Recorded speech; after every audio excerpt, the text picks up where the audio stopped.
Olá pessoal, estou aqui mais uma vez para mais uma aula de matemática e hoje vamos dar início a um novo conteúdo. Vamos começar a estudar equações polinomiais de segundo grau, ou simplesmente, como é mais popularmente conhecida, a equação de segundo grau. Então, vamos começar observando aqui a forma como é escrita uma equação de segundo grau. Veja só, ela vai ser sempre escrita dessa maneira: ax ao quadrado mais bx mais c, que dá igual a zero. Então, isso significa o quê?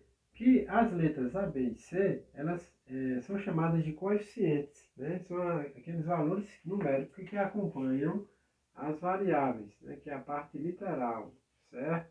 Então, eu tenho aí, olha só, eu tenho A, certo? O coeficiente B e o coeficiente C. Ambos estão sendo as representações dos prováveis números que poderão substituí-los, certo? Um outro ponto importante que é interessante destacar é justamente como identificar a equação.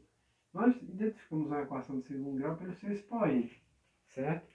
Se for uma equação de primeiro grau, ela não vem com expoente, como vocês já devem ter observado várias vezes nas equações de primeiro grau. Quando é de segundo grau, nós vamos ter o expoente 2, que a torna uma equação de segundo grau. Se fosse expoente 3, seria a equação de terceiro grau. Tá? Então é dessa forma que a gente identifica uma equação do segundo grau. E aí, a partir dessas informações iniciais, podemos partir já para aquilo que nós temos aqui como exemplo embaixo. Tá? Temos três equações aqui. Vamos identificar seus coeficientes, certo? Vamos identificar cada um dos coeficientes dessas equações e verificar o seguinte, que nós temos aqui, ó, na primeira equação, menos x ao quadrado, menos 25x, menos 250. Então, eu vou ter o coeficiente aqui igual a menos 1. Por que menos 1? Porque aqui eu tenho apenas a letra, tá? Quando acontece de aparecer apenas a letra, então nós temos que, ali na representação do coeficiente dessa letra, o 1, mesmo que esse 1 não apareça. Então, por isso que é chamado de coeficiente 1 aqui no caso, tá? Coeficiente B vai ser menos 25, tá? Que está aqui, ó. E o coeficiente C é simplesmente o 1250 negativo. Certo? Pronto. Os três coeficientes. Todas as equações, né, você vai observar sempre, em primeiro lugar, esses coeficientes. Em seguida, tem mais uma outra equação aqui, olha só. O coeficiente A, nesse caso aqui, é o 3. E aí eu vou ter o coeficiente B, tá? Que é exatamente o 12, certo? 12 positivo. Por último, eu tenho o coeficiente A igual a 3 aqui, nessa outra equação, nessa última. Coeficiente B, nesse caso, não tem, certo? Então, o coeficiente B aqui ele será zero. Eu tenho zero aqui, né?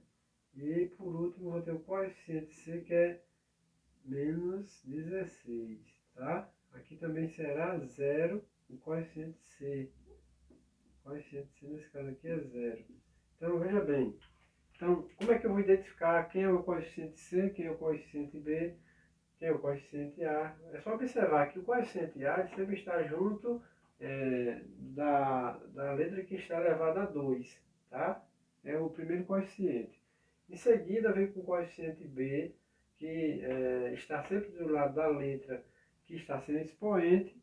E esse terceiro coeficiente, que é o C, ele não tem letra acompanhando ele, certo? Então a gente identifica dessa forma, ok? Você já deve ter observado também outra característica aqui, ó. Na primeira equação eu tenho três termos aqui, né? Três elementos, certo? Na segunda e na terceira são apenas dois.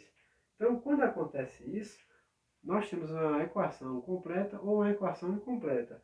Ela é completa quando eu tenho os três, tá? Se aparecer apenas dois termos ou um termo, um desses elementos aqui, então vamos ter uma equação incompleta. Vamos identificar aqui, olha só, identificando as equações de segundo grau completa e incompleta. Então aqui eu tenho a primeira equação de segundo grau, que é a equação completa, né? Menos x ao quadrado, menos 25x, menos 250. Então essa daqui é a equação completa, ó. Tem os três termos. Logo em seguida eu vou observar o seguinte, eu tenho aí tenho 3x ao quadrado mais 12x mais 12x, isso igual a zero. Logo abaixo, por último, eu tenho 3x ao quadrado menos 16, igual a zero. Então, aqui eu tenho duas equações incompletas, certo? Então, dessa forma, nós identificamos as equações completas e incompletas, certo? Então, o outro ponto que eu quero destacar para vocês é o seguinte, desenvolvendo uma equação de segundo grau. Porque nem sempre a equação de segundo grau ela vem pronta para ser resolvida e nem já para ser identificada de imediato, né?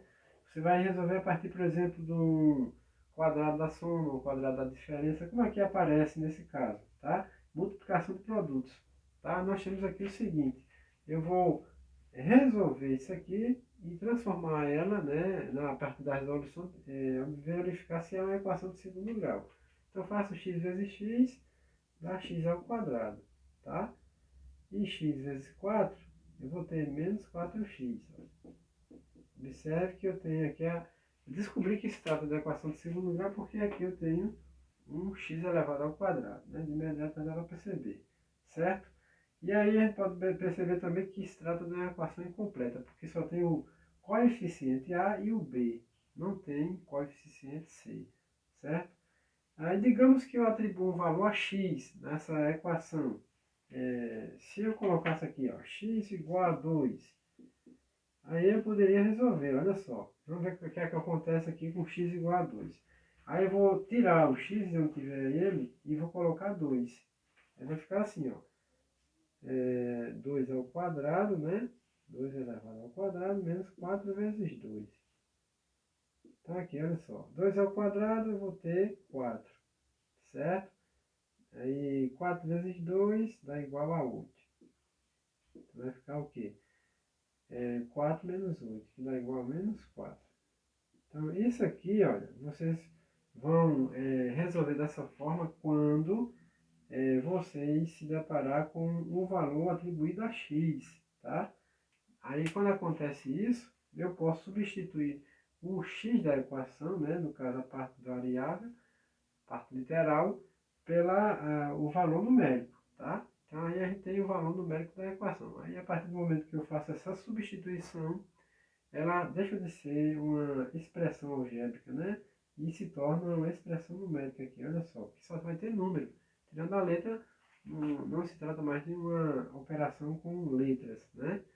E aí é só resolver. Resolvendo a gente chega ao resultado e é exatamente isso aqui. Apenas um exemplo, certo?